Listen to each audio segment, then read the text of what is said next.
Hello, welcome back to Survival Saturday with Johnny Tiger on December 19th, 2020.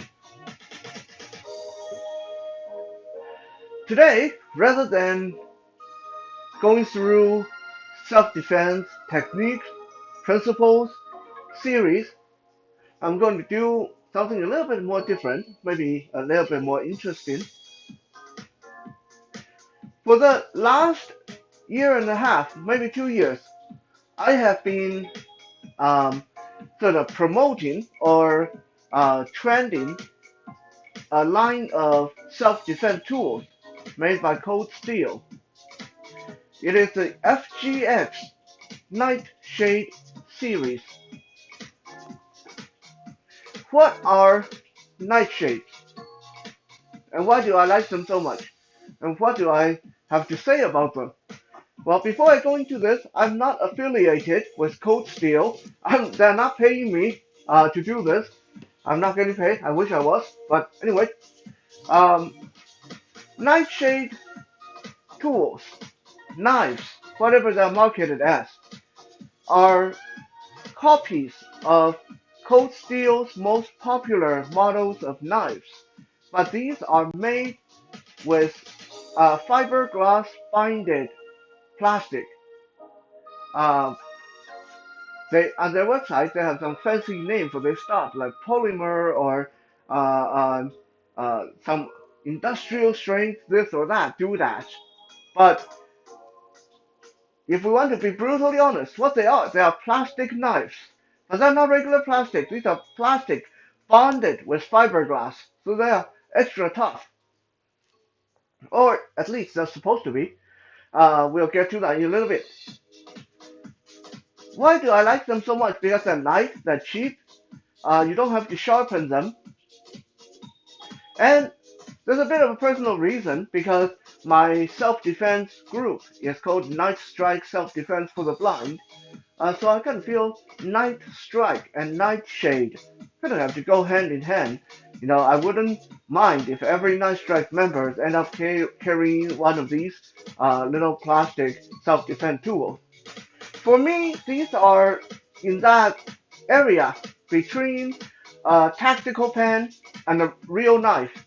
If you find that the tactical pen is not quite good enough, but you don't want to uh, cross over into the category of carrying a real knife, then the Nightshade series, the FGX Nightshade series, is a good choice.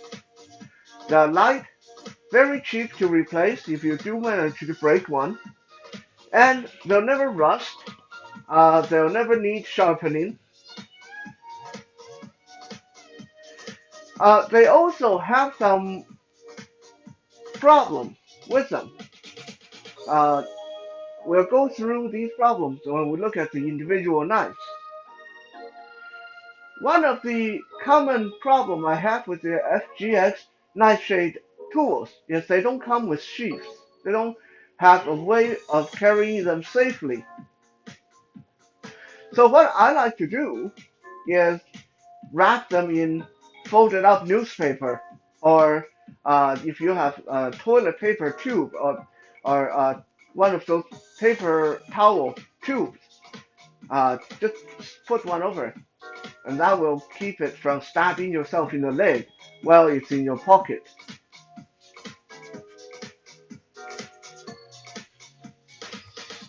When you first get your FGX knife, it has a steel ring attached on the butt end of the knife, like this. The purpose for this is really so you can't try to sneak this through security checkpoint or airport. And on Cold Steel's website, they tell you remove this ring at your own peril. If you choose to go and remove this, and I do for most of mine, I kept this one on so I can show you guys. If you choose to go and remove this and you get into legal trouble, it's on you. It's not on Cold Steel. but it's not that hard to remove. Right? The ring is joint jointed here. I don't know if you can see where my thumb is. There's a gap here. If you have a strong pair of pliers, you can open this up and get the knife out of there, and the knife will be without a ring. Personally, I like to remove them because I think having a steel ring attached to the butt end of the knife is a little bit silly, and it's make carrying it a little bit clumsy. I like it more streamlined. That's why I remove the ring.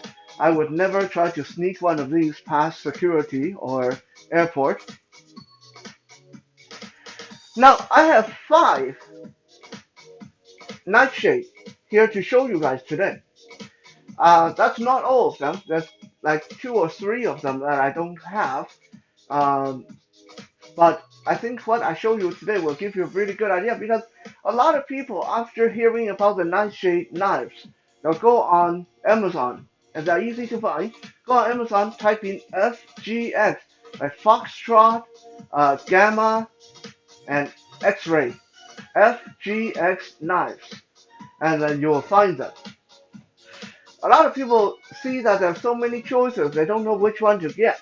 So today I'm going to give you a quick tutorial, quick run through of which one I think are the best, which one are garbage, and so on and so on.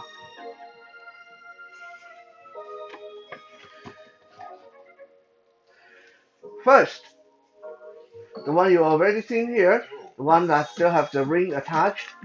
This flat little knife, this is called the FGX Nightshade Skin Do. What is a skin do? From what I can gather, a skin do is a boot knife carried by the Scottish people, I think. Now, it is kind of unique in that this is really flat, really small, considering, and this is serrated. This knife has a serration on the blade and on the back here as well. Okay? When you look at this, at the beginning, you kind of, wow, that looks like a wicked little tool. Looks like it's definitely good for self-defense. Don't bother getting this one, okay? I'm going to tell you guys, I'm going to save you some money, even though it's like $7. Don't bother getting this one. Skip the skin do.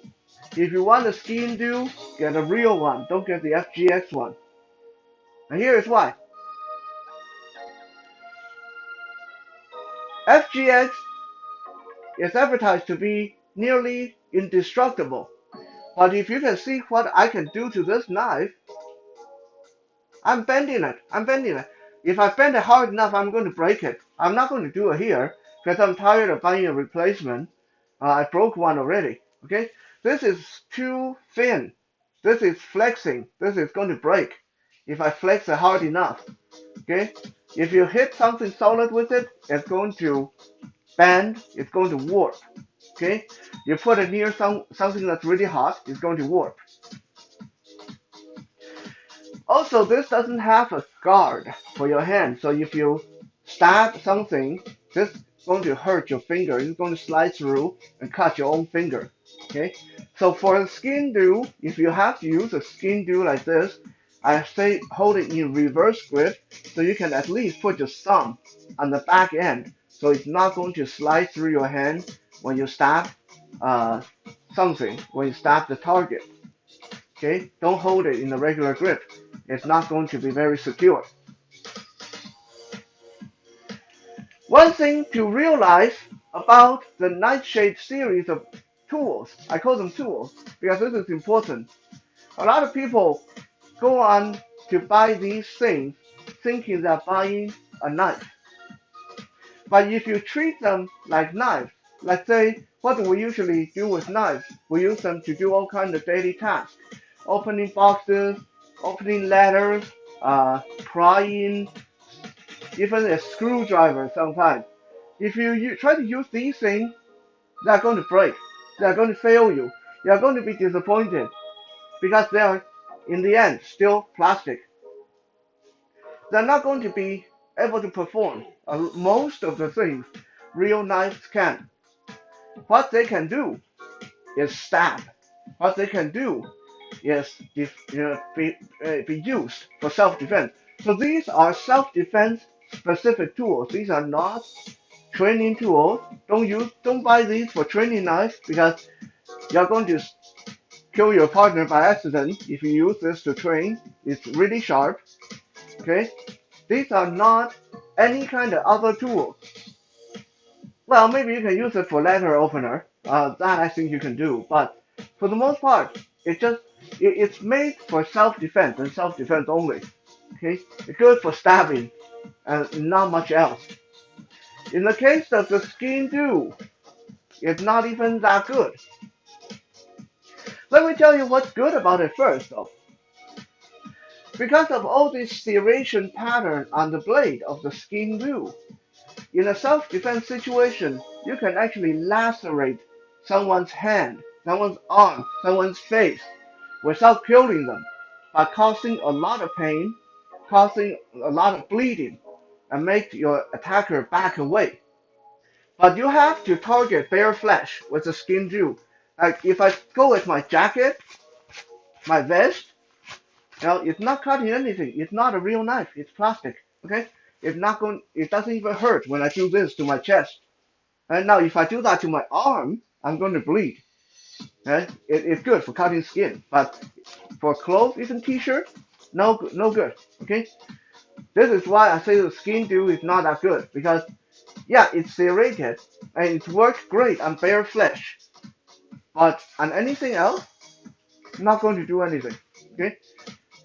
With the flimsy material, how bendable it is, how small it is, how there's no guard on it, all this just adds up to not being a very good knife in the end.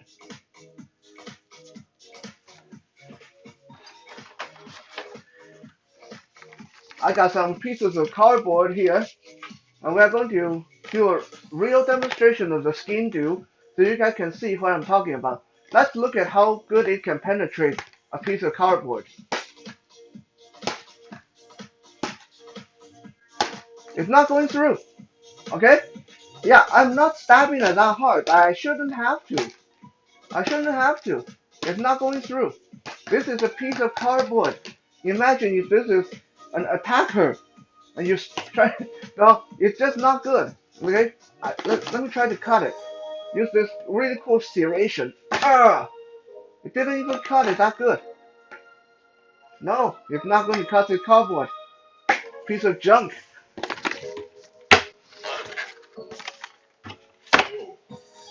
Next. Now we got something bigger. This is the FGX Nightshade Boot Blade 2. I have the regular boot blade too, the regular version, the steel version, and it's a beautiful, balanced, really gorgeous knife. Well balanced in the hand, good for throwing, good for cutting, good for stabbing. But this thing, the Nightshade version of the boot blade 2, again, please don't bother. I'm saving you 10 bucks. Don't bother with it. Why?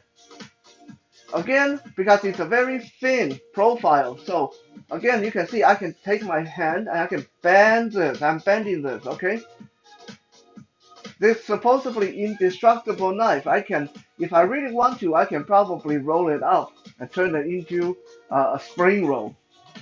Like, it's just not very sturdy, okay? It, look how I can wiggle it like this, right?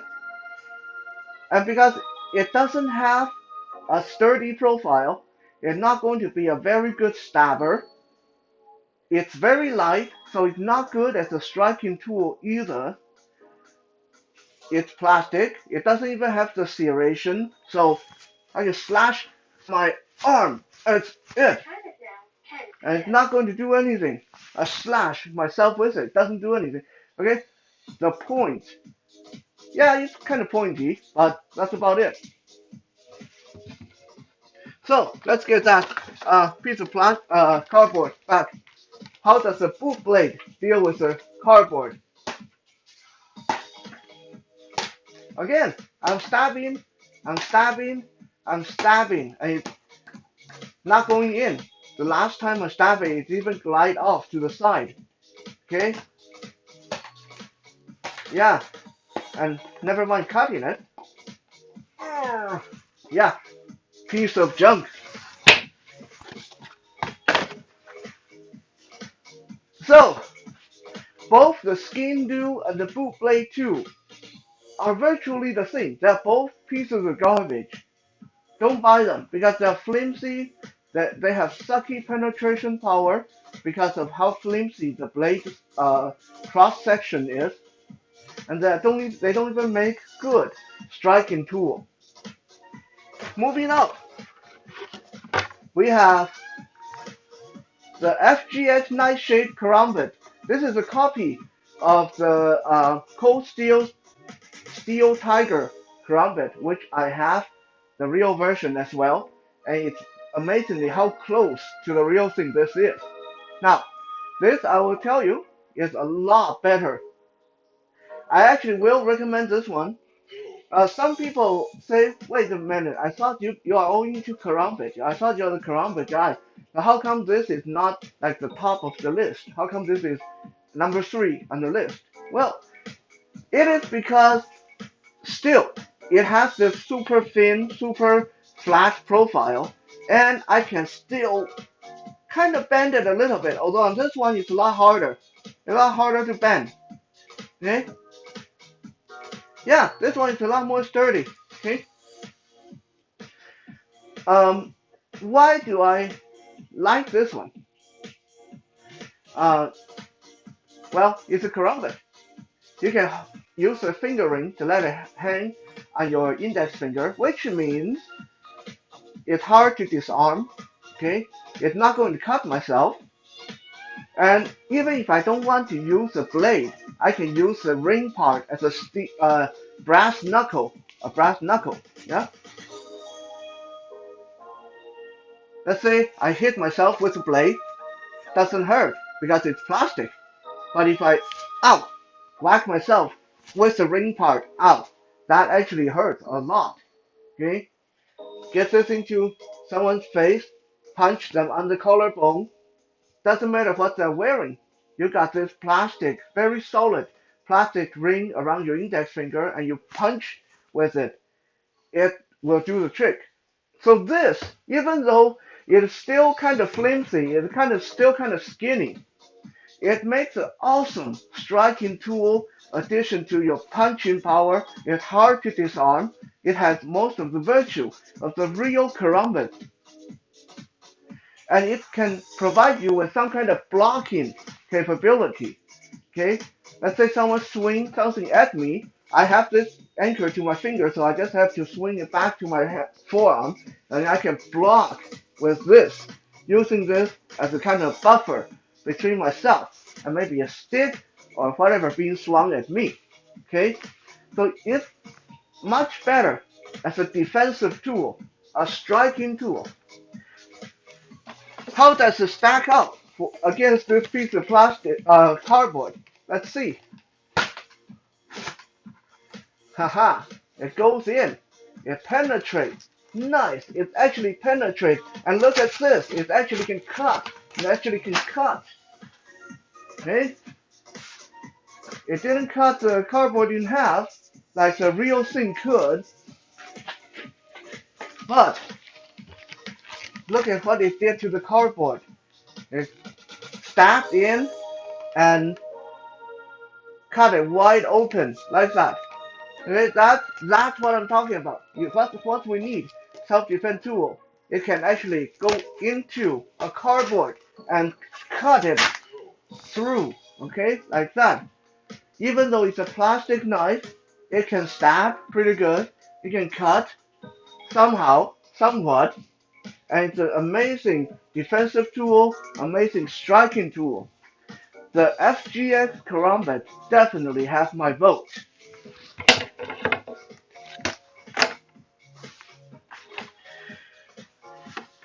Number 4, the FGX Nightshade Tonto. Now this is a very beefy blade. This is a beast of a nightshade. I love this thing. Okay,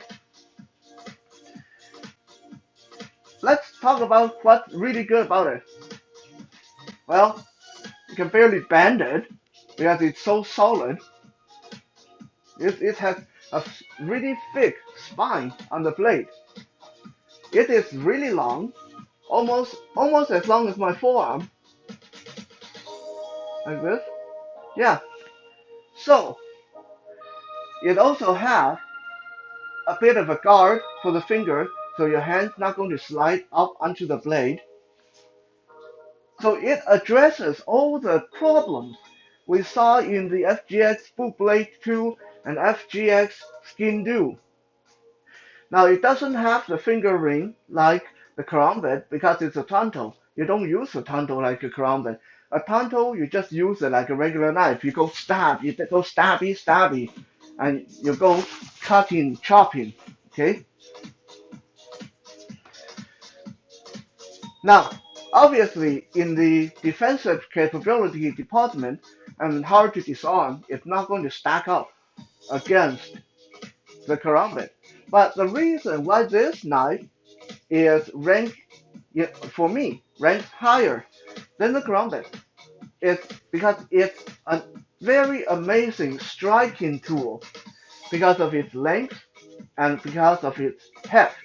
It's quite heavy for a plastic knife, and I can, even if I don't stab the person with it, I can whip it around and hit it with the back of, hit their arm, hit their face, hit their kneecap with the back, the spine of this.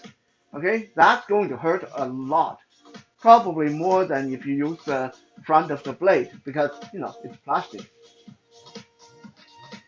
For extra impact, you can even hit, if you look at the butt end of the knife, there's a bit of a triangular uh, shape there. So you can strike down with the pommel of the knife. Strike down with the pommel, hit with the back of the knife, spin it around, grab it by the blade because it's plastic. It's okay. You can grab it by the blade and smack them with the handle of the knife. It is a great baton. The FGX nightshade Tonto is a better baton than it is a knife, and it is great at that. So, how does it stack up against a piece of cardboard? Since the Tonto is often said to be the best penetrator knife in the world, how would this plastic version do? Quite well. Apparently, look how easy that went in. Alright? And does it cut? Yes. Stab in and rip right through. Okay? Stab in and rip right through. This is a good cutter. This is a good stabber. And this has amazing striking capability. This is why the Tonto is number 2, the second place on my list.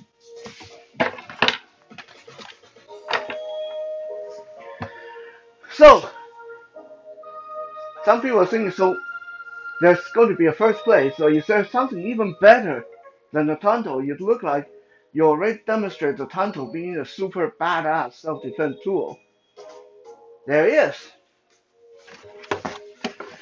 This very medieval looking thing, this thing is called a FGX Nightshade Battle Ring or Ring Dagger. I've seen them market it as Ring Dagger. It combines the best of the karambit and the Tonto. It has the solidity. It's as solid as the Tonto. Okay, I can't even bend this. Now this is not going to bend. It's really solid. It's quite long. Not quite as long as the Tonto, but it's quite long. And it has the finger ring, like the karambit.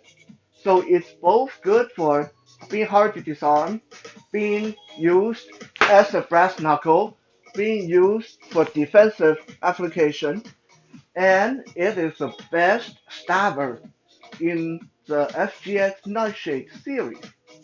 Just look at that broad spear-shaped head. Okay, you don't want to be in front of this. This is And also, the way the head flares out, it allows you to place your thumb right before the guard for extra stability for stabbing. This is like a miniature Zulu spear.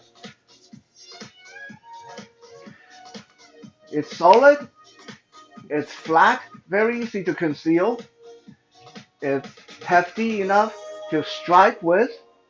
Okay, let's say if you don't want to stab, you just grab it by the tail ring and then strike it, whip it down at any body part.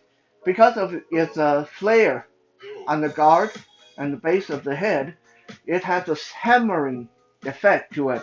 When you swing it down at a target, it will hammer into the target. Here is a piece of cardboard again, and I don't even think this is fair. One stab, ripped halfway through the cardboard. Just look at that. One stab, ripped halfway through the cardboard. Just look what kind of wound this is leaving. Okay? If this hits flesh, it's opening the person right up. So the battle ring definitely got my vote as first place, best of the FGX Nightshade series. Everyone should have one. It's not that expensive. It's like $10. And this one is almost really, I can say it's pretty much indestructible unless you run it over with a car. There's also another one called the FGX Nightshade Jungle Darts. I heard that one's really good, but I have not used that myself yet. So I can't vouch for it. But I can definitely say, if you go with the FGX Nightshade, Tanto, Battle Ring, or Karambit, you can't go wrong. Thank you for checking out today's Survival Saturday. We'll be back again tomorrow for Soul Search Sunday. For now, have a good night.